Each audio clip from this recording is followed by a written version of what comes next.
नमस्कार सभी विद्यार्थियों का एक बार फिर से एग्री कोचिंग बाय विकास सर परिवार में स्वागत करता हूं। हम लोग रोज एग्रीकल्चर के बेहतरीन प्रश्नों के साथ मुलाकात करते हैं। जैसा कि आप लोगों को पता है, कृषि विज्ञान से संबंधित जितने भी एग्ज़ाम होते हैं, चाहे कॉम्पिटिटिव एग्ज़ाम हो, चाहे भर्ती परीक्षा हो, कृषि पर्यवेक्षक या ICR, BHU, AFO, IBPS, agriculture TGT, PGT, can supervisor, agriculture TA, जो भी इस तरीके के एग्ज़ाम होते हैं उनकी तैयारी से संबंधित प्रश्नों को रोज़ाना लेकर आते हैं। प्यारे विद्यार्थियों, जितने भी आप लोग हमारे चैनल से जुड़े हैं, सबका हम एग्री कोचिंग बाय विकास सर परिवार में स्वागत करते हैं। आज की क्लास के अंदर 100 प्रश्नों को रखा गया है, जो कि परीक्षा की दृष्टि से काफ़ी मोस्ट और इम्पोर्टेंट साबित होंगे। तो इस वीडियो को शुरू से लेके दोस्तों लास्ट तक ज़रूर देखिएगा। फर्स्ट क्वेश्चन आपकी स्क्रीन पर आ चुका है। क्वेश्चन कह रहा है आस्फोडेलस टेनोइफोलियस बताना है कि फसल का प्रमुख खरपतवार है। तो आस्फोडेलस टेनोइफोलियस कौन सी फसल का प्रमुख खरपतवार माना गया है? अरहर, ज्वार, चना या मसूर? तो इसका जो राइट आंसर हो जाएगा दोस्तों वो हो जाएगा चना। यहाँ पर थर्ड ऑप्शन यहाँ पर राइट आंसर हो जाएगा दोस्तों। क्वेश्चन नंबर देखेंगे 2। हरी खाद के तौर पर उगाई जाने वाली फसलें किस कुल से होती हैं? तो हरी खाद के उद्देश्य से जो भी फसलें उगाई जाती हैं तो उनकी फैमिली कौन सी हो जाएगी? लेग्यूमिनेसी, रोजेसी या पेपेलियोनेसी या सोलेनेसी?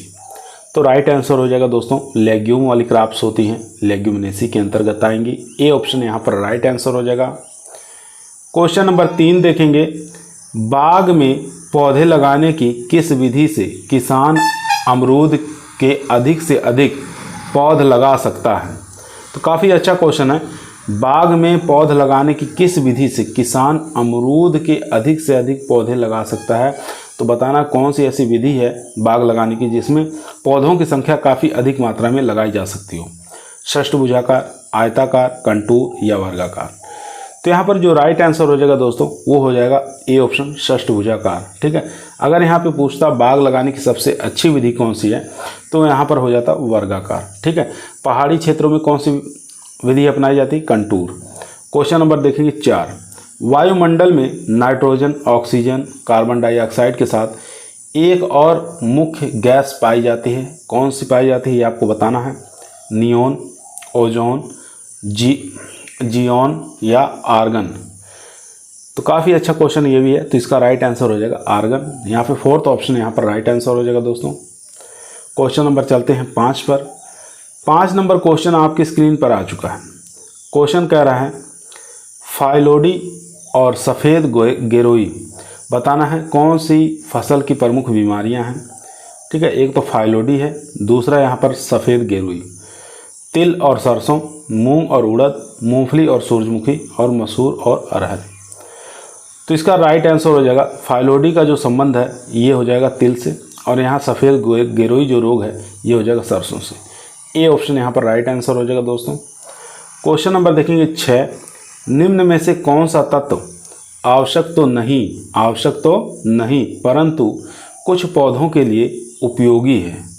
कुछ पौधों के लिए उपयोगी है। तांबा, लोहा, गंधक या सोडियम? तो ऐसा कौन सा तत्व है बताना है। आवश्यक तो नहीं है लेकिन कुछ पौधों के लिए ये उपयोगी साबित होता है। तो यहाँ पर जो राइट आंसर हो जाएगा 6 का वो हो जाएगा सोडियम। ठीक है। फोर्थ ऑप्शन यहाँ पर राइट आंसर हो जाएगा दोस्तों। क्वेश्चन नंबर देखेंगे 7। निम्न में से कौन सा अनुलेखन जिसको ट्रांसलेशन द्वारा उत्पादित होता है? RNA, DNA, प्रोटीन या हिस्टोन? तो इसका राइट आंसर हो जाएगा ए ऑप्शन यानी कि RNA। ए ऑप्शन यहाँ पर राइट आंसर। क्वेश्चन नंबर चलते हैं 8 पर। 8 नंबर क्वेश्चन स्क्रीन पर आ चुका है। डैश यहाँ पर खालिस्तान है तो यहाँ पर बताना है कि क्या चीज़ आएगा। बिजाई से भारी वर्षा के कारण खेत में अस्थायी तौर पर पानी भरने के नुकसान से फसल को बचाया जा सकता है। समतल पर, नाली में या मेड़ पर या गहरी पर? तो राइट आंसर हो जाएगा यहाँ पर वो हो जाएगा फोर्थ ऑप्शन गहरी। तो यहाँ पर होगा गहरी बिजाई से हम भारी वर्षा के कारण खेत में अस्थायी तौर पर जो पानी भरा होता है उसके नुकसान से हम इसको बचा सकते हैं। ठीक है, अगर गहरी बुआई कर रहे हैं तो फोर्थ ऑप्शन यहाँ पर राइट आंसर हो जाएगा दोस्तों। क्वेश्चन नंबर देखेंगे 9। निम्न में से कौन सा कवकीय शाकनाशी है? आपको बताना कवकीय शाकनाशी कौन सा है। लोडेक्स, पेडिगार्ड या एरोजिन या कोलेगो। तो राइट जो आंसर हो जाएगा इसका वो हो जाएगा फोर्थ ऑप्शन, यानी कि कोलेगो जो है ये कवकीय शाकनाशी है। फोर्थ ऑप्शन यहाँ पर राइट आंसर हो जाएगा। क्वेश्चन नंबर 10 देखेंगे, काफ़ी आसान क्वेश्चन है। टिक्का रोग कौन सी फसल का प्रमुख रोग है? मूंग, उड़द, मूंगफली या लोबिया। तो टिक्का डिजीज जानते ही हैं, ये मूंगफली का प्रमुख रोग है। ठीक है, थर्ड ऑप्शन यहाँ पर राइट आंसर हो जाएगा दोस्तों। क्वेश्चन नंबर 11 देखेंगे, वायुमंडल की सबसे नीचे वाली परत को क्या कहा जाता है? यहाँ पर पूछा सबसे नीचे वाली परत को क्या कहा जाता है। स्ट्रेप्टोस्फीयर, मीजोस्फीयर, ट्रोपोस्फीयर या थर्मोस्फीयर। तो राइट आंसर हो जाएगा ट्रोपोस्फीयर कहा जाता है। थर्ड ऑप्शन यहाँ पर राइट आंसर हो जाएगा दोस्तों। चलते हैं क्वेश्चन नंबर 12। 12 नंबर क्वेश्चन आपकी स्क्रीन पर आ चुका है। क्वेश्चन कह रहा है धरती से ऊंचाई के साथ के आधार पर वायुमंडल को आमतौर पर 4 मुख्य परतों में बांटा गया है। तो ये आपको बताना है। वायुमंडल दबाव में अंतर, वायु गति में अंतर, आर्द्रता में अंतर या तापमान में अंतर। तो इसका राइट आंसर हो जाएगा तापमान में अंतर। अब देखिए, धरती से ऊंचाई के साथ तापमान में अंतर के आधार पर वायुमंडल को आमतौर पर 4 मुख्य परतों में बांटा गया, इसलिए फोर्थ ऑप्शन यहाँ पर राइट आंसर हो जाएगा दोस्तों। क्वेश्चन नंबर देखेंगे 13। ब्लैक आर्म और रेड रॉट आपको बताना है कौन कौन सी फसलों का ये रोग है। अरहर और मसूर का है, कपास और गन्ना का है, सोयाबीन और मूंगफली का है या मूंग और मांस का, उर्द का जिसको कहते हैं। तो ब्लैक आर्म की बात करें, ये होता है प्रमुख रोग कपास का। ठीक है, ब्लैक आर्म किसका प्रमुख रोग है? कपास का। और रेड रॉट आप जानते ही हैं गन्ने का प्रमुख रोग है। ठीक है, तो इसलिए सेकंड ऑप्शन हमारा राइट आंसर हो जाएगा। क्वेश्चन नंबर देखेंगे 14। एक बार दबाव डाइनज वर्ग सेंटीमीटर के बराबर होता है। आपको बताना एक जो होता है बार जिसको कहते हैं, एक बार या 1 बार दबाव डाइनज आपको बताना कितने डाइनज वर्ग सेंटीमीटर के बराबर होता है। चलिए 4 ऑप्शन देख लेते हैं। तो इसका जो राइट आंसर हो जाएगा दोस्तों वो हो जाएगा थर्ड ऑप्शन 10 की पावर 6। ठीक है, यहाँ पर थर्ड ऑप्शन यहाँ पर राइट आंसर हो जाएगा।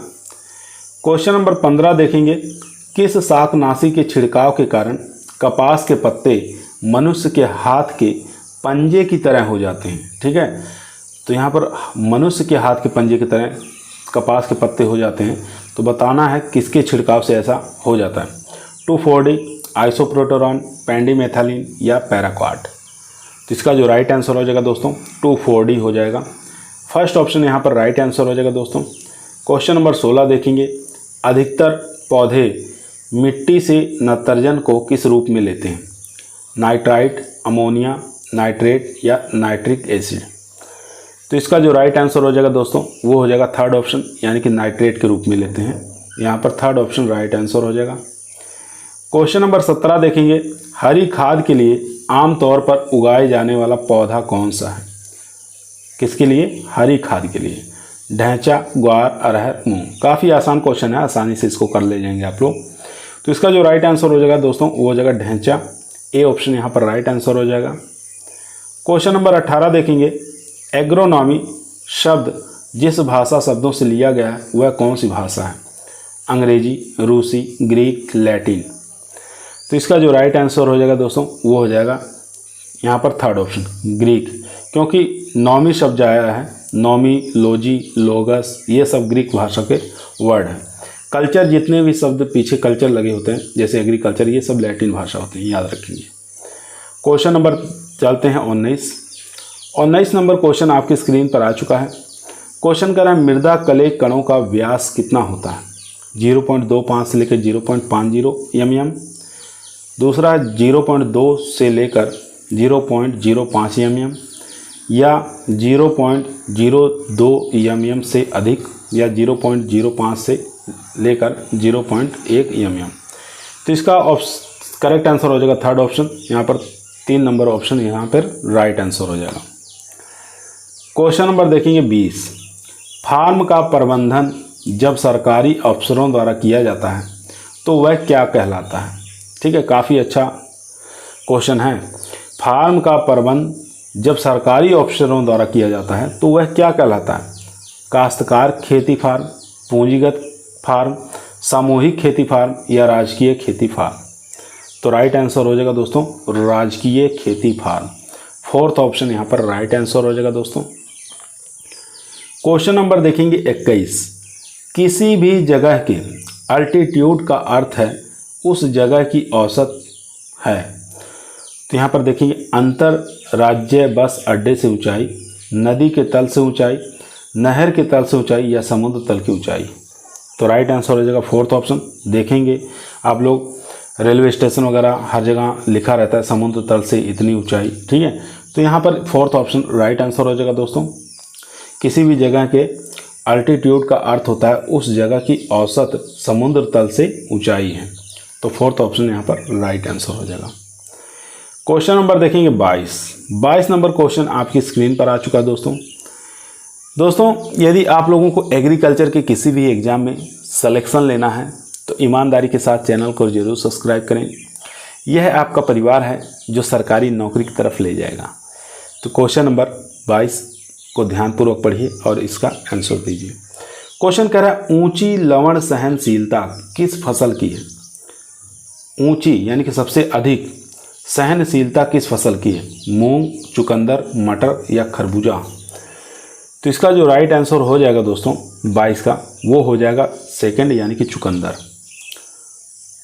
क्वेश्चन नंबर देखेंगे 23, international centre for agriculture research in dry areas स्थित है। आपको बताना है ड्राई रियाज कहाँ स्थित है। इटली, सीरिया, इथोपिया या नाइजीरिया। काफ़ी इंपॉर्टेंट क्वेश्चन है। तो राइट आंसर हो जाएगा सीरिया के अंदर स्थित है ये। सेकंड ऑप्शन यहाँ पर राइट आंसर हो जाएगा दोस्तों। International centre for agriculture research in dry areas जो है सीरिया में स्थित है। क्वेश्चन नंबर 24, जब सीमांत उत्पाद घट रहा हो, सीमांत उत्पाद क्या हो रहा है घट रहा हो लेकिन शून्य से अधिक हो, शून्य से अधिक हो तब कुल उत्पादन क्या होगा। शून्य होगा, बढ़ती हुई दर से बढ़ेगा या घटती हुई दर से बढ़ेगा या पहले घटेगा फिर बढ़ेगा। तो इसका जो राइट आंसर हो जाएगा दोस्तों वो हो जाएगा यहाँ पर थर्ड ऑप्शन यानी कि घटती हुई दर से बढ़ेगा। थर्ड ऑप्शन यहाँ पर राइट आंसर हो जाएगा। क्वेश्चन नंबर चलते हैं 25 नंबर क्वेश्चन आपकी स्क्रीन पर आ चुका है दोस्तों। क्वेश्चन कह रहा है बाजरे की फसल का प्रमुख रोग कौन सा है। पीले धब्बे, बटनी, ब्लैक हार्ट या अर्गट। तो यहाँ पे बताना है बाजरे की फसल का प्रमुख रोग कौन सा है। तो अर्गट जो है ये बाजरे की फसल का प्रमुख रोग है। फोर्थ ऑप्शन यहाँ पर राइट आंसर हो जाएगा। बटनिंग जो है गोभी से है। ठीक है, क्वेश्चन नंबर देखेंगे 26, प्राकृतिक वरण द्वारा पादप विकास समुदायों में होता है। प्राकृतिक वरण का सिद्धांत प्रतिपादित किया था। आपको बताना था कि प्राकृतिक वर्ण का सिद्धांत किसके द्वारा प्रतिपादित किया गया है। तो उस वैज्ञानिक का नाम बताना है दोस्तों। हुकर ने, गैम्बल ने या हाल्डेन ने या डार्विन ने। काफ़ी इंपॉर्टेंट क्वेश्चन है दोस्तों। तो इस सिद्धांत का जो प्रतिपादित किए थे वो डार्विन के द्वारा किया गया था। फोर्थ ऑप्शन यहाँ पर राइट आंसर हो जाएगा। क्वेश्चन नंबर देखेंगे 27 नंबर क्वेश्चन कह रहा है प्रक्षेत्रीय व्यावसायिक आय है। प्रक्षेत्र की शुद्ध आय, प्रक्षेत्र का व्यय या प्रक्षेत्र की पारस्परिक श्रम की आय। एक ऑप्शन और बचा है फोर्थ ऑप्शन, चलिए उसको भी देख लेते हैं। तो यहाँ पर आप क्वेश्चन को एक बार ध्यान से देख लीजिए। प्रक्षेत्रीय व्यावसायिक आय है किससे संबंधित है। फोर्थ ऑप्शन दोस्तों आपकी स्क्रीन पर आ चुका है।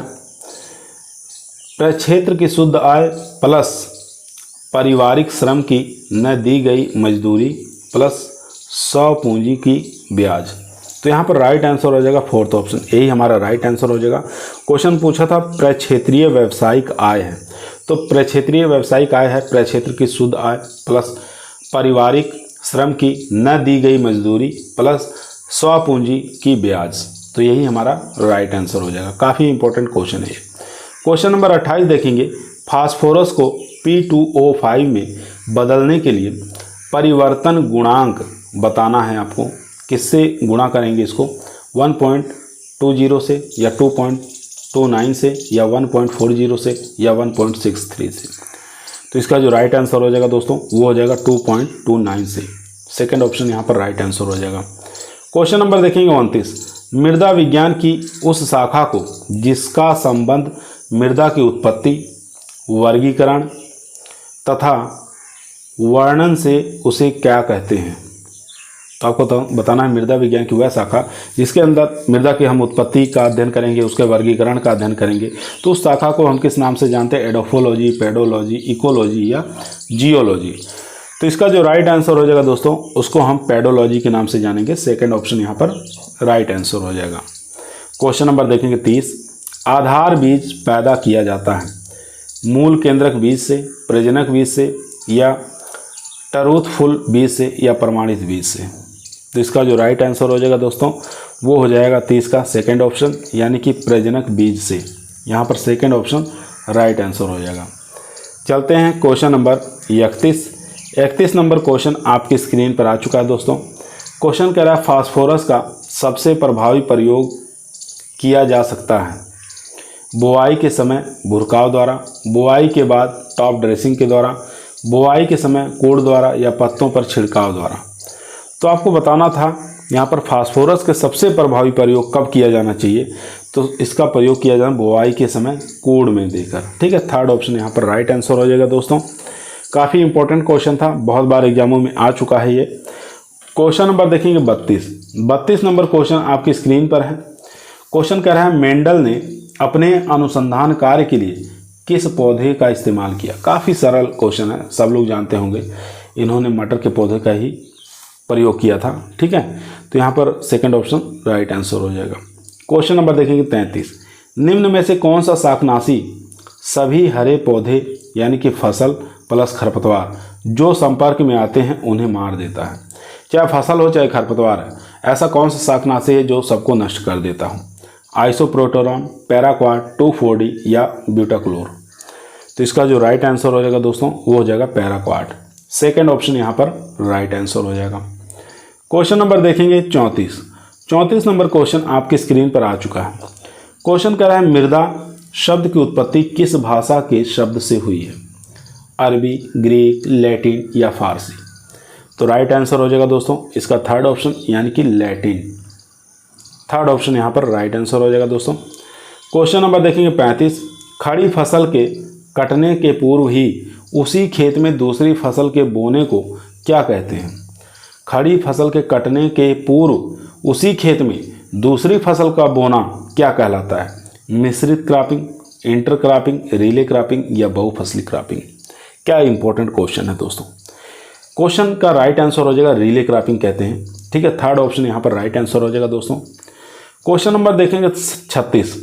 गोबर की खाद में नाइट्रोजन, फास्फोरस और पोटास आपको बताना कितनी कितनी प्रतिशत में प्रयोग में लेते हैं? 1.5, 1.1 या 0.5, 0.5, 0.2, 0.5 या 0.5, 1.5% या 2.3। फोर्थ ऑप्शन है 0.6, 0.4, 0.5। तो इसका जो राइट आंसर हो जाएगा दोस्तों गोबर की खाद के अंदर नाइट्रोजन की परसेंटेज होती है 0.5%। फास्फोरस की बात करें तो गोबर की खाद में 0.2% फास्फोरस होती है। और पोटास की बात करें तो पोटास की मात्रा गोबर की खाद के अंदर 0.5% होती है। तो यहाँ पर हमारा सेकंड ऑप्शन राइट आंसर हो जाएगा दोस्तों। क्वेश्चन नंबर चलते हैं 37 पर। 37 नंबर क्वेश्चन कह रहा है ऊसर भूमि सुधार में इस्तेमाल किया जाता है। कौन सी भूमि? ऊसर भूमि अगर सुधारना है तो किसका इस्तेमाल करेंगे सुधारने के लिए? कैल्शियम सल्फेट का, कैल्शियम कार्बोनेट का, पोटेशियम सल्फेट का या सोडियम सल्फेट का। तो राइट आंसर हो जाएगा दोस्तों कैल्शियम सल्फेट का प्रयोग करते हैं। फर्स्ट ऑप्शन यहाँ पर राइट आंसर हो जाएगा। क्वेश्चन नंबर देखेंगे 38। मूंग की फसल के बीज की किस राइजोबियम स्पीसीज का टीका बुआई से पहले लगाया जाता है, यानी कि बीजोपचार करते हैं? तो मूंग की फसल में बीज की कौन सी राइजोबियम की स्पीसीज से बीजोपचारित करते हैं ये आपको बताना है। तो यहाँ पर राइट आंसर हो जाएगा राइजोबियम फेजियोली। ठीक है, सेकंड ऑप्शन यहाँ पर राइट आंसर हो जाएगा दोस्तों। चलते हैं क्वेश्चन नंबर 39 पर। क्वेश्चन नंबर 39 दोस्तों आपकी स्क्रीन पर आ चुका है। दोस्तों यदि आप लोगों को वीडियो पसंद आ रही हो तो दनादन लाइक करिए, चैनल पर नए आए हैं तो सब्सक्राइब करना ना भूलिए। क्वेश्चन नंबर 39 आपकी स्क्रीन पर, पोटास की अधिकतम मात्रा वाला पोटास उर्वरक बताना है। पोटास युक्त उर्वरक जो है उसके अंदर कौन से पोटास युक्त उर्वरक के अंदर सबसे अधिक मात्रा में पोटास पाया जाता है, ये आपको बताना है। Potassium nitrate, muriate of potash, sulphate of potash या पोटेशियम अमोनियम नाइट्रेट। क्या क्वेश्चन है दोस्तों, सॉइल साइंस का इंपॉर्टेंट क्वेश्चन। क्वेश्चन का राइट आंसर हो जाएगा म्यूरेट ऑफ पोटास के अंदर पोटास की हाईएस्ट मात्रा पाई जाती है, तो यहाँ पर सेकेंड ऑप्शन हमारा राइट आंसर हो जाएगा दोस्तों। क्वेश्चन नंबर 40 देखेंगे, भारतीय कृषि अनुसंधान परिषद के प्रथम महानिदेशक कौन थे। प्रथम महानिदेशक बताना है। Doctor M S Swaminathan, doctor N S Randhawa, doctor R S Randhawa या डॉक्टर बीपी पाल। तो दोस्तों इस क्वेश्चन का राइट आंसर हो जाएगा यहाँ पर फोर्थ ऑप्शन, डॉक्टर बीपी पाल जो थे भारतीय कृषि अनुसंधान परिषद के प्रथम महानिदेशक थे। ठीक है, इन्हीं को गुलाब का जनक कहा जाता है। बीपी पाल एक गुलाब की वैरायटी भी है। ये सब चीज़ें आपको याद होना चाहिए। क्वेश्चन नंबर देखेंगे 41, किस सिंचाई विधि से जल उपयोग क्षमता सर्वाधिक होती है। बाढ़ सिंचाई, बॉर्डर सिंचाई, फुहारा सिंचाई या टपक सिंचाई।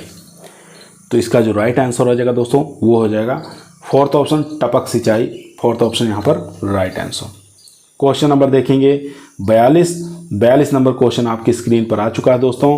क्वेश्चन कह रहा है पायरिला, गुलाबी कीट और सफ़ेद गिडार बताना है कौन कौन सी फसलों के प्रमुख कीट हैं। ठीक है, तो पायरिला आप लोग जानते हैं किसके अंदर लगता है, ये आप लोग बताइए। पायरिला किस में लगता है?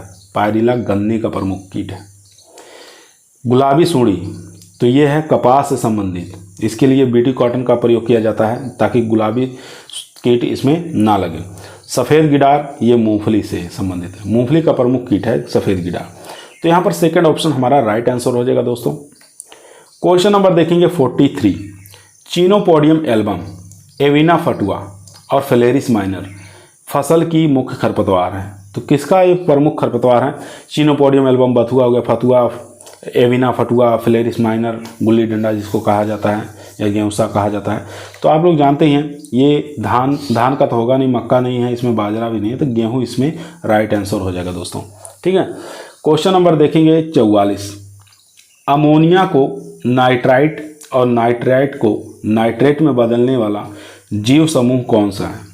अमोनिया को नाइट्राइट और नाइट्राइट को नाइट्रेट में बदलने वाला कौन सा इसमें से समूह है, ये आपको बताना है दोस्तों।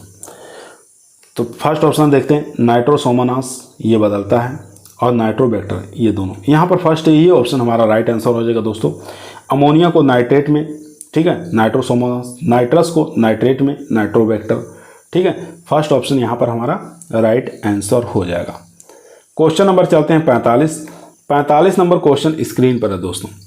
क्वेश्चन कह रहा है पौधों का दिन में रोशनी के अवधि के प्रति संवेदना को कहते हैं। पौधों का दिन में रोशनी की अवधि के प्रति संवेदना को क्या कहा जाता है? काफ़ी इंपॉर्टेंट क्वेश्चन है दोस्तों। फोटोट्रोपिज्म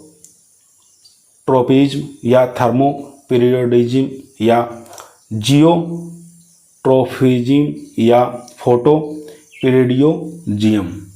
तो इसका राइट आंसर हो जाएगा फोर्थ ऑप्शन हो जाएगा यहाँ पे फोटोपीरियोडिज्म। फोर्थ ऑप्शन यहाँ पर राइट आंसर हो जाएगा। क्वेश्चन नंबर देखेंगे 46, निम्न में से कौन सा सूक्ष्म पोषक तत्व है? Magnesium, potassium, phosphorus, manganese. तो 46 का राइट आंसर हो जाएगा। यहाँ पर सूक्ष्म पोषक तत्व की बात कर रहा है तो यहाँ पर मैग्नीज हो जाएगा सूक्ष्म पोषक तत्व। कैल्शियम, फास्फोरस और मैग्नीज। ठीक है, यहाँ पर फास्फोरस तो हो गया प्राथमिक और यहाँ पर NPK। ठीक है, NPK प्राथमिक में होते हैं, कैल्शियम, मैग्नीशियम, सल्फर जो होते हैं सेकेंडरी में होते हैं, बाकी जो होते हैं वो सूक्ष्म पोषक तत्व में आ जाएंगे। तो यहाँ पर फोर्थ ऑप्शन हमारा राइट आंसर हो जाएगा दोस्तों। क्वेश्चन नंबर 47 देखेंगे। 47 नंबर क्वेश्चन कह रहा है उत्पादन की लागत को अर्थशास्त्र के किस सिद्धांत का प्रयोग करके कम से कम किया जा सकता है? घटते उत्पाद का नियम, लागत का सिद्धांत, या अपॉर्चुनिटी लागत के नियम, या न्यूनतम लागत वाले समीकरण का सिद्धांत।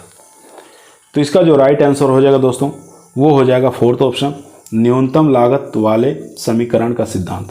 फोर्थ ऑप्शन यहाँ पर राइट आंसर हो जाएगा।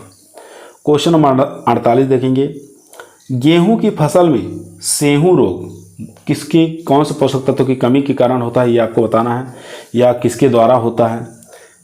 फफूंद के द्वारा होता है सेहू रोग, या पोषक तत्व की कमी के कारण, या सूत्रकृमि द्वारा, या एक्टिनोमाइसिटीज। तो इसका जो राइट आंसर हो जाएगा दोस्तों ये होता है सूत्रकृमि द्वारा होता है, नेमाटोड्स द्वारा होता है ये रोग। ठीक है, गेहूं का सेहू रोग याद रखेंगे, सूत्रकृमि यानी कि नेमाटोड्स के द्वारा होता है। क्वेश्चन नंबर देखेंगे 49 नंबर। क्वेश्चन करा, शुद्ध वंशानुक्रम सिद्धांत प्रतिपादित किया गया, किसके द्वारा प्रतिपादित किया गया ये आपको बताना है। G.N. सल्ट के द्वारा, या A.L. जेनकिंज द्वारा, या W.L. जॉनसन द्वारा। तो यहाँ पर हमारा राइट आंसर हो जाएगा फोर्थ ऑप्शन। ठीक है, W.L. जॉनसन के द्वारा ये प्रतिपादित किया गया था। थर्ड ऑप्शन यहाँ पर राइट आंसर हो जाएगा दोस्तों, याद रखेंगे। क्वेश्चन नंबर चलते हैं 50। क्वेश्चन नंबर 50 दोस्तों आपकी स्क्रीन पर आ चुका है, काफ़ी अच्छा क्वेश्चन है। क्वेश्चन कह रहा है, माउंट मोरेलोनाइट क्ले में सिलिका और एल्यूमिनियम परतों का अनुपात बताना है। ठीक है, किसका किसका अनुपात बनाता है, एक सिलिका हो गया, दूसरा एल्यूमिना परत। इन दोनों का अनुपात क्या होता है माउंट मोरेलोनाइट क्ले के अंदर? 2:1, 1:2, 3:2 या 2:3। तो राइट आंसर हो जाएगा दोस्तों 2:3 रखा जाता है। फर्स्ट ऑप्शन यहाँ पर राइट आंसर हो जाएगा। क्वेश्चन नंबर देखेंगे 51। शहरों में किस स्थान पर आमतौर पर उस शहर का अल्टीट्यूड लिखा होता है? तो आप लोग जानते हैं अल्टीट्यूड कहाँ पर लिखा जाता है, बोर्ड पर लिखा जाता है। किस जगह लिखेंगे, आप कभी रेलवे स्टेशन जाइए वहाँ पर बोर्ड लगा रहता है, तो लिखा रहता है समुद्र तल से इतनी ऊंचाई। ठीक है, तो उसी को कहा जाता है। तो यहाँ पर सेकेंड ऑप्शन यहाँ पर राइट आंसर हो जाएगा, रेलवे स्टेशन। क्वेश्चन नंबर देखेंगे 52। भट्टे की चिमनी दोस्तों का धुआं काला सीरा रोग उत्पन्न करता है, बताना कौन सी फसल के अंदर कौन से फलदार वृक्ष को प्रभावित करता है काला सीरा रोग, जिसको ब्लैक टिप ऑफ क्या कहा जाता है, अमरूद में, आम में, लोकाट में या बेर में। तो आम का प्रमुख रोग है ब्लैक टिप ऑफ मैंगो। ठीक है, इसको काला सीरा रोग भी कहा जाता है। तो यहाँ पर सेकेंड ऑप्शन दोस्तों राइट आंसर हो जाएगा। क्वेश्चन नंबर देखेंगे 53। केंद्रीय शुष्क क्षेत्र अनुसंधान संस्थान कहाँ स्थित है? जयपुर, जोधपुर, उदयपुर या भरतपुर। तो यहाँ पर पूछ रहा है केंद्रीय शुष्क क्षेत्र अनुसंधान संस्थान। तो 53 का जो राइट आंसर हो जाएगा दोस्तों वो हो जाएगा जोधपुर के अंदर स्थित है। सेकेंड ऑप्शन यहाँ पर राइट आंसर हो। क्वेश्चन नंबर 54 आपकी स्क्रीन पर आ चुका है। क्वेश्चन कराए, टेलीविज़न, रेडियो और मेला एवं प्रदर्शनी कैसे माध्यम है? समूह संचार का, व्यक्तिगत संचार का, सामुदायिक संचार का या जन संचार का? कितना अच्छा क्वेश्चन है। बहुत बार एग्जामों में ये क्वेश्चन आता रहता है कि रेडियो, टेलीविज़न, मेला, प्रदर्शनी ये सब बताइए किस प्रकार के माध्यम है। तो ये जन संचार का माध्यम है। ठीक है, यहाँ पर फोर्थ ऑप्शन राइट आंसर हो जाएगा दोस्तों। क्वेश्चन नंबर 55 देखेंगे। निम्न में से कौन सा तत्व मृदा में वायुमंडल के द्वारा भी पहुँचता है? Phosphorus, zinc, nitrogen, potash. तो वायुमंडल के द्वारा कौन सा पोषक तत्व इसमें से पहुंचता है? तो आप लोग जानते हैं इसमें नाइट्रोजन जो है राइजोबियम वगैरह कल्चर डालते हैं उसमें जो सीड ट्रीटमेंट करते हैं, तो वायुमंडल से नाइट्रोजन को इकट्ठा करके उनके जड़ों को प्रदान करते हैं बैक्टीरिया। क्वेश्चन नंबर देखेंगे 56। फ्लेरिस माइनर किस खरपतवार नाशी के प्रति सहनशील हो गया है? पेंडिमेथिलीन, आइसोप्रोटेरॉन, बासालीन या फ्लूक्लोरोलिन। तो यहाँ पर राइट आंसर जो हो जाएगा दोस्तों वो हो जाएगा सेकंड ऑप्शन, आइसोप्रोटेरॉन के प्रति। सेकंड ऑप्शन यहाँ पर राइट आंसर हो जाएगा दोस्तों। क्वेश्चन नंबर देखेंगे 57 नंबर क्वेश्चन आपकी स्क्रीन पर है। किसान की ऊर्जा किसान का कर्जा जो है वापस करने की क्षमता जिस आधार पर आंकी जाती है उसको क्या कहा जाता है? कुल कृषिगत आय, फसलों और पशुओं का उत्पादन, किसान की कुल आय या किसान की शुद्ध आय। तो किसान की जो कर्जा है वापस करने की क्षमता जिस आधार पर आंकी जाती है उसको कहा जाता है किसान की शुद्ध आय। फोर्थ ऑप्शन यहाँ पर राइट आंसर हो जाएगा। क्वेश्चन नंबर देखेंगे 58, मोलिब्डेनम तत्व की कमी वीपटेल के लक्षण उत्पन्न करती हैं। पत्ता गोभी पर, फूल गोभी पर, गांठ गोभी पर या ब्रोकोली। अगर आप लोगों को मालूम होगा कि वीपटेल रोग किसके कौन सी क्रॉप के अंदर लगता है तो इसका आंसर आप लोग आसानी से दे पाएंगे। ठीक है, तो वीपटेल जो रोग लगता है ये फूल गोभी का फिजियोलॉजिकल डिसऑर्डर है। सेकेंड ऑप्शन यहाँ पर राइट आंसर हो जाएगा। और ये किसकी कमी के कारण होता है तो ये मोलिब्डेनम पोषक तत्व की कमी के कारण हो जाता है। ठीक है, क्वेश्चन नंबर देखेंगे 59, फसल की बुआई से पहले खेत की जुताई करने की पूरी क्रिया का पिता कहा जाता है। वाल, हेलमोंट, जे वॉन लिविंग, आर्थर यंग या जेंथ्रो टूल। फसल की बुआई से पहले खेत की जुताई करने की पूरी क्रिया को किस पिता के नाम के जाना जाता है तो यहाँ पे बताना है जेंथ्रो टूल। ठीक है, फोर्थ ऑप्शन यहाँ पर राइट आंसर हो जाएगा, जेंथ्रो टूल पिता कहा जाता है इनको। क्वेश्चन नंबर 60 देखेंगे। 60 नंबर क्वेश्चन स्क्रीन पर है दोस्तों। लकड़ी आदि की धुआं करने से फसल को बचाया जा सकता है। तो अगर लकड़ी का धुआं कर रहे हैं तो किसी प्रकार से अगर धुआं कर रहे हैं फसल में तो किस से हम बचा सकते हैं? ओलावृष्टि से, भारी वर्षा से, धूल भरी आंधी से या पाले से। तो इसका जो राइट आंसर हो जाएगा पाले से बचा सकते हैं। फोर्थ ऑप्शन यहाँ पर राइट आंसर हो जाएगा। क्वेश्चन नंबर देखेंगे 61, एक एंगस्ट्रॉन बराबर होता है। ठीक है, एक एंगस्ट्रॉन किसके बराबर होता है ये आपको बताना है। तो यहाँ पर राइट आंसर हो जाएगा 10⁻⁻8 सेंटीमीटर। तो यहाँ पर थर्ड ऑप्शन यहाँ पर राइट आंसर हो जाएगा दोस्तों। क्वेश्चन नंबर देखेंगे 62, हरा मधु और शुगर बेबी किसकी प्रजातियां हैं ये आपको बताना है। टिंडा, शकरकंद, खरबूज, तरबूज, तरबूज खरबूज या शकरकंद खरबूजा। तो आपको याद होना चाहिए कि हरा मधु जो है ये वैरायटी है तरबूज की। किसकी? तरबूज की। और यहाँ पर शुगर बेबी जो है ये है खरबूज की। थर्ड ऑप्शन यहाँ पर, सॉरी दोस्तों एक मिनट, हरा मधु, यहाँ पर पहले हरा मधु पूछा है तो हरा मधु जो है ये वैरायटी है खरबूज की। ठीक है, किसकी है आपको याद रखना है, खरबूजे की है। और शुगर बेबी किसकी है? शुगर बेबी तरबूज की है। तो दोनों ही चीज़ याद रखेंगे, बहुत बार कंफ्यूज करता है। ठीक है, हरा मधु खरबूजा और शुगर बेबी तरबूज। क्वेश्चन नंबर चलते हैं 63। 63 नंबर क्वेश्चन आपके स्क्रीन पर है। क्वेश्चन कर रहा है बैर की प्रजाति उमरान कहाँ से चयन की गई। ठीक है, इसकी वैरायटी है एक उमरान, बैर की वैरायटी है उमरान। तो यहाँ बताना है कहाँ से चयन करके इसको निकाली गई है उमरान को। चलिए ऑप्शन देख लेते हैं। चारों ही ऑप्शन दोस्तों स्क्रीन पर आ चुके हैं। राजस्थान, पंजाब, यहाँ पर पंजाब हो गया, हरियाणा हो गया, गुजरात। तो यहाँ पर बताना है कि उमरान जो वैरायटी निकाली गई है बैर की ये कहाँ से निकाली गई है। तो इसका करेक्ट आंसर हो जाएगा थर्ड ऑप्शन, राजस्थान से निकाली गई है। क्वेश्चन नंबर देखेंगे 64 नंबर क्वेश्चन आपके स्क्रीन पर आ चुका है दोस्तों। ध्यानपूर्वक पढ़िए और इसका आंसर दीजिए।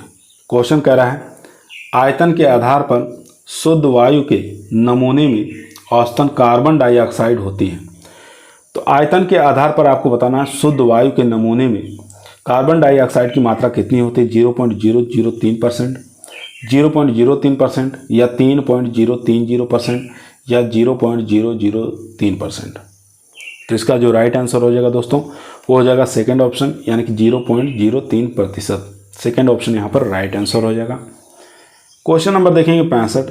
विभिन्न ऊंचाई के पौधों को एक ही खेत में एक ही साथ पैदा करने को क्या कहा जाता है। काफ़ी इंपॉर्टेंट क्वेश्चन है। तो इसका जो राइट आंसर हो जाएगा बहुस्तरीय फसलोत्पादन।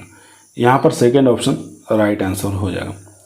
इंटरक्रॉपिंग के अंतर्गत आएगा नहीं, रिले में नहीं आएगा, मिश्रित भी नहीं आएगा। ठीक है, यहाँ बहुस्तरीय फसलोत्पादन सेकेंड ऑप्शन यहाँ पर राइट आंसर हो जाएगा दोस्तों। क्वेश्चन नंबर चलते हैं 66 पर। 66 नंबर क्वेश्चन आपकी स्क्रीन पर आ चुका है। क्वेश्चन कर रहा है the nature and properties of soil पुस्तक के लेखक कौन है।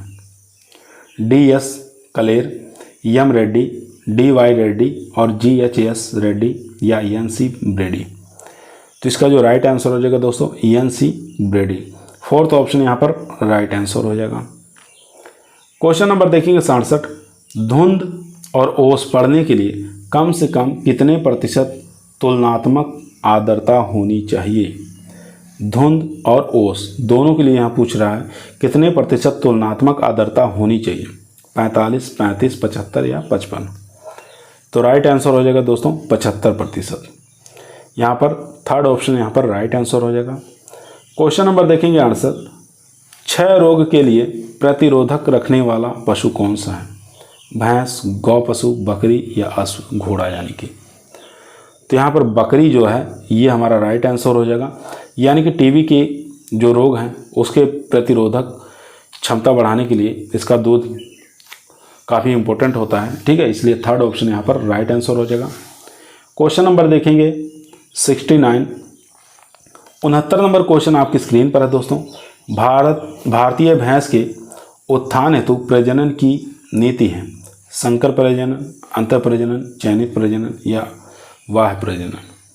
तो भारतीय भैंस के उत्थान यानी अधिक से अधिक उत्पादन हेतु प्रजनन की कौन सी नीति अच्छी मानी गई है, अच्छी विधि बताई गई है? तो चयनित प्रजनन यहाँ पर थर्ड ऑप्शन यहाँ पर राइट आंसर हो जाएगा दोस्तों। क्वेश्चन नंबर देखेंगे 70। नेपियर घास की दो पंक्तियों के मध्य दूरी कितनी होनी चाहिए? 0.5 मीटर, 1 मीटर, 1.5 मीटर या 2 मीटर। तो नेपियर घास के दो पंक्तियों के बीच में कितनी दूरी रखना है? तो यहाँ पर राइट आंसर हो जाएगा 1 metre. Second option right answer. Question number दोस्तों 71 देखेंगे। गौ पशुओं की सबसे बौनी नस्ल कौन सी है? गाय की बताना है सबसे बौनी नस्ल कौन सी है? गावलाव, मालवी, नागौरी या वैचूर। तो इसका जो राइट आंसर हो जाएगा वैचूर जो नस्ल है गाय की ये सबसे बौनी नस्ल है। क्वेश्चन नंबर देखेंगे 72। एक गाय को गर्भधारण के कितने महीने के बाद गर्भावस्था राशन देना चाहिए? काफ़ी इंपॉर्टेंट क्वेश्चन है, एनिमल हस्बेंड्री से लिया गया है क्वेश्चन। 5, 6, 7 या 8। तो यहाँ पर राइट आंसर हो जाएगा 6। सेकेंड ऑप्शन यहाँ पर राइट आंसर दोस्तों। क्वेश्चन नंबर चलते हैं 73। 73 नंबर क्वेश्चन स्क्रीन पर है। लीवर फ्लूक द्वारा उत्पन्न रोग कौन सा है? तो यहाँ पर लीवर फ्लूक द्वारा जो रोग उत्पन्न होता है वो एस्केरिस होता है, ठीक है। यहाँ पर ए ऑप्शन यहाँ पर राइट आंसर हो जाएगा दोस्तों, एस्केरिसिएसिस। क्वेश्चन नंबर 74 देखेंगे। बकरी के मांस के लिए प्रसिद्ध भारतीय बकरी कौन सी है? यहाँ पर भारतीय बकरी बताना है कौन सी है? बर्बरी, बीटल, ब्लैक बंगाल या जमुनापारी।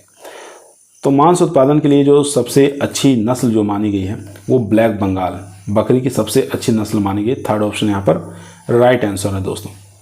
क्वेश्चन नंबर देखेंगे 75। खुरपका मुंहपका रोग किसके द्वारा उत्पन्न होता है? जीवाणु द्वारा, विषाणु द्वारा, फफूंद द्वारा या परजीवी द्वारा। तो खुरपका मुंहपका जो रोग है ये होता है वायरस डिजीज है, यानी कि सेकंड ऑप्शन राइट आंसर हो जाएगा दोस्तों। क्वेश्चन नंबर देखेंगे 76।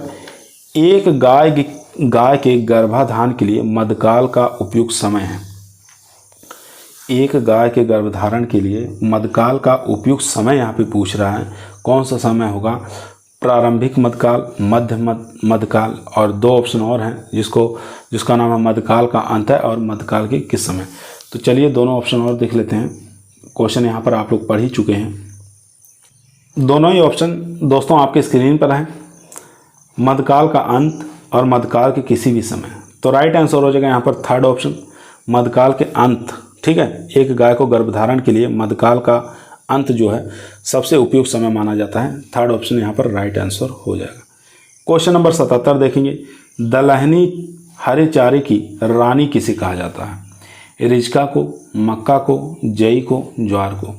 दलहनी हरे चारों की रानी जो कहा जाता है वो कहा जाता है रिजका को। फर्स्ट ऑप्शन यहाँ पर राइट आंसर हो जाएगा दोस्तों।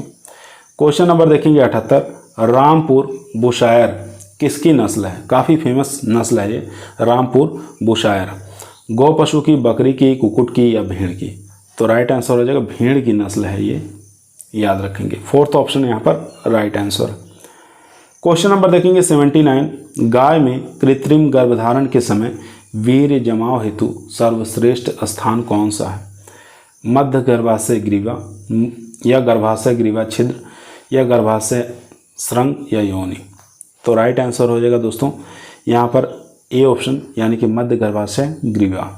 फर्स्ट ऑप्शन यहाँ पर राइट आंसर हो जाएगा दोस्तों। क्वेश्चन नंबर 80 देखेंगे, काफ़ी इंपॉर्टेंट क्वेश्चन है। युद्ध क्रीड़ा हेतु प्रसिद्ध पशु पक्षी नस्ल कौन सी है? यानी कि मुर्गियों की एक ऐसी नस्ल है जो युद्ध के लिए, यानी कि लड़ाने के लिए, मनोरंजन के लिए इसको पाली जाती है।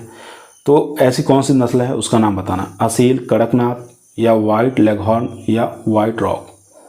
तो इसका जो राइट आंसर हो जाएगा दोस्तों वो हो जाएगा फर्स्ट ऑप्शन असील। यहाँ पर फर्स्ट ऑप्शन राइट आंसर हो जाएगा। कड़कनाथ जो है ये भी भारतीय नस्ल है, मध्य प्रदेश यानी कि झाबुआ डिस्ट्रिक्ट से इसको निकाली गई है। ठीक है, ये काले रंग की होती है, हाथ पैर कलंगी सब कुछ इसका काला होता है, यहाँ तक अंडे मांस भी इसके काले होते हैं। और यहाँ पर वाइट लेगहॉर्न की बात करें तो सबसे ज़्यादा पूरे विश्व में अंडा देने वाली वाइट लेगहॉर्न ही है। क्वेश्चन नंबर चलते हैं 81 नंबर क्वेश्चन आपकी स्क्रीन पर आ चुका है दोस्तों। नीला थोथा का उपयोग पशुओं में किस कार्य के लिए किया जाता है? उत्तेजक, कृमिनाशक, विरेचक या जीवाणुनाशक। तो 81 का जो राइट आंसर हो जाएगा दोस्तों वो हो जाएगा सेकेंड ऑप्शन, यानी कि कृमिनाशक। सेकेंड ऑप्शन यहाँ पर राइट आंसर हो जाएगा। क्वेश्चन नंबर 82 देखेंगे, निम्न विदेशी नस्लों में से किस नस्ल के दूध में सबसे ज़्यादा वसा होती है? वसा की बात कर रहा है, सबसे ज़्यादा किस में देखने को मिलता है? Jersey, Holstein Friesian, Brown Swiss, Red del.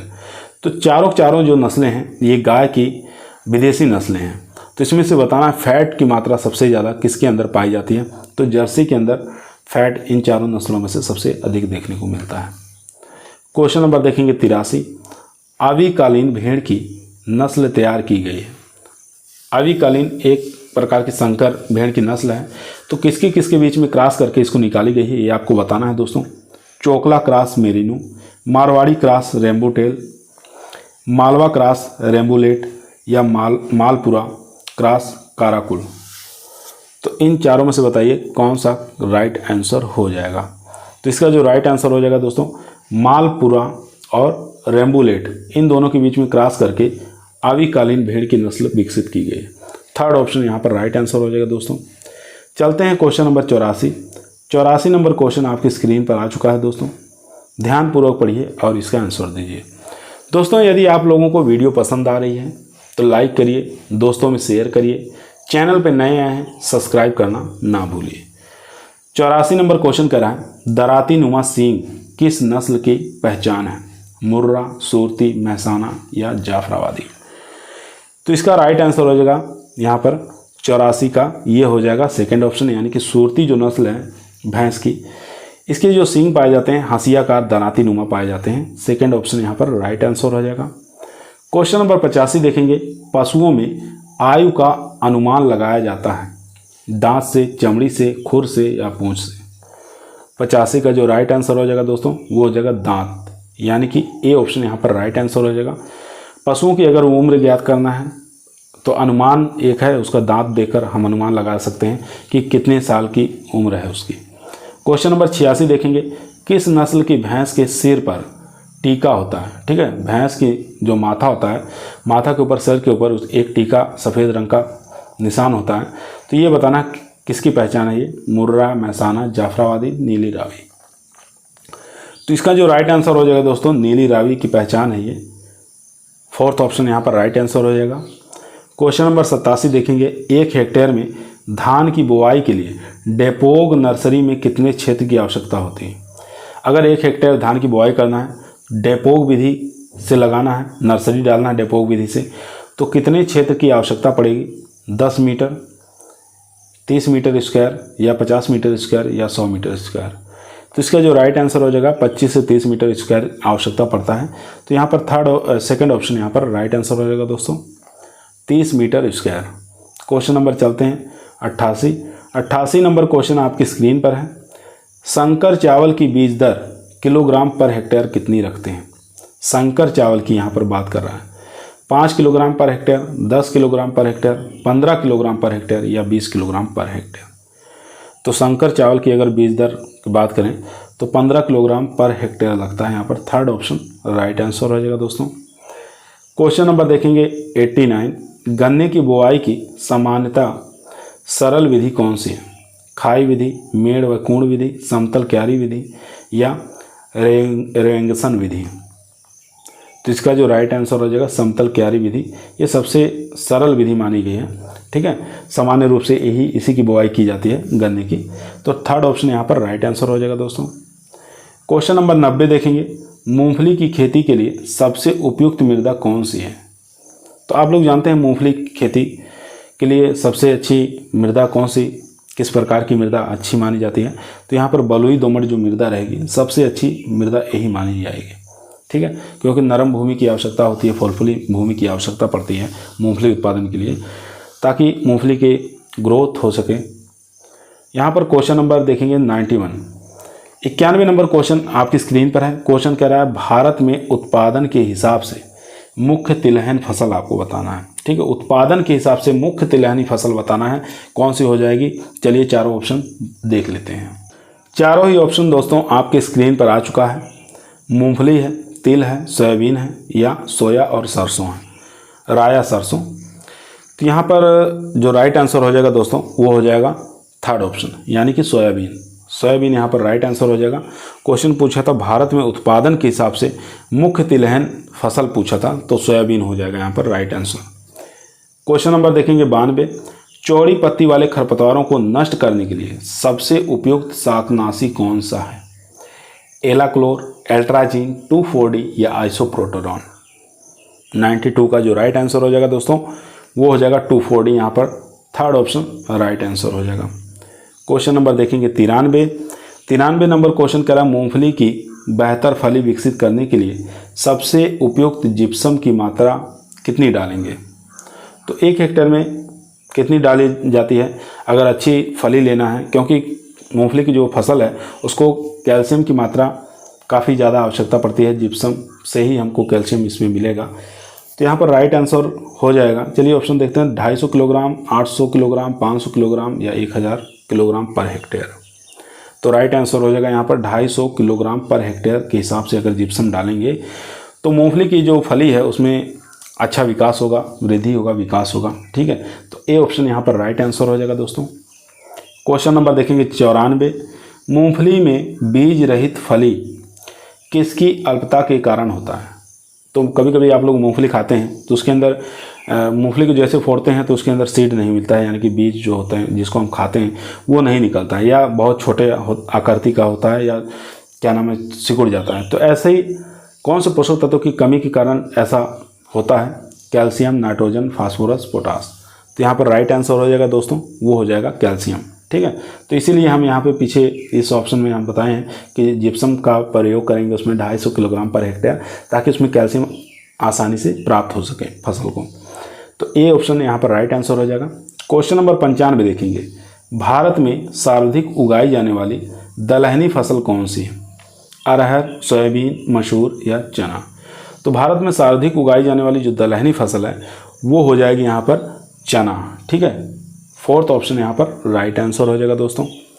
Question number देखेंगे 96 नंबर क्वेश्चन आपकी स्क्रीन पर आ चुका है दोस्तों, ध्यानपूर्वक पढ़िए और इसका आंसर दीजिए।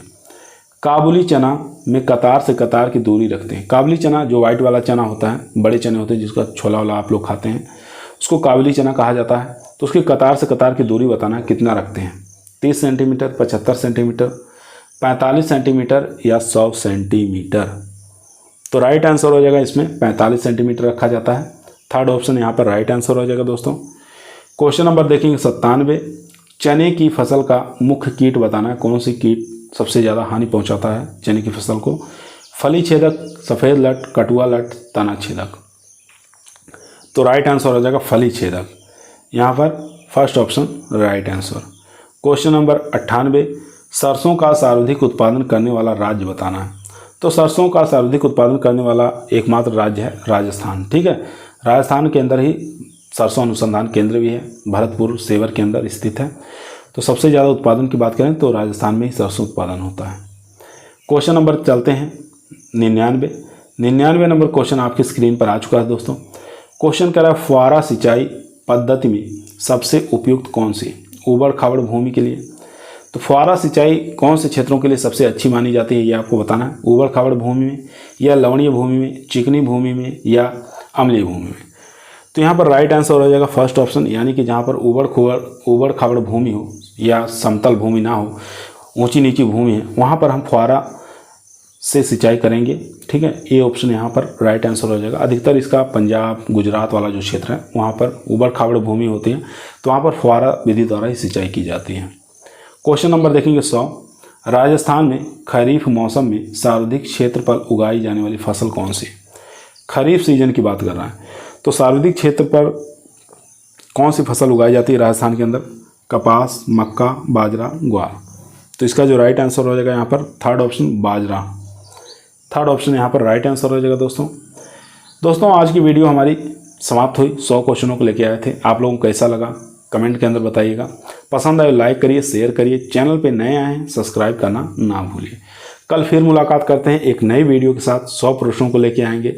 तब तक सभी लोगों को धन्यवाद।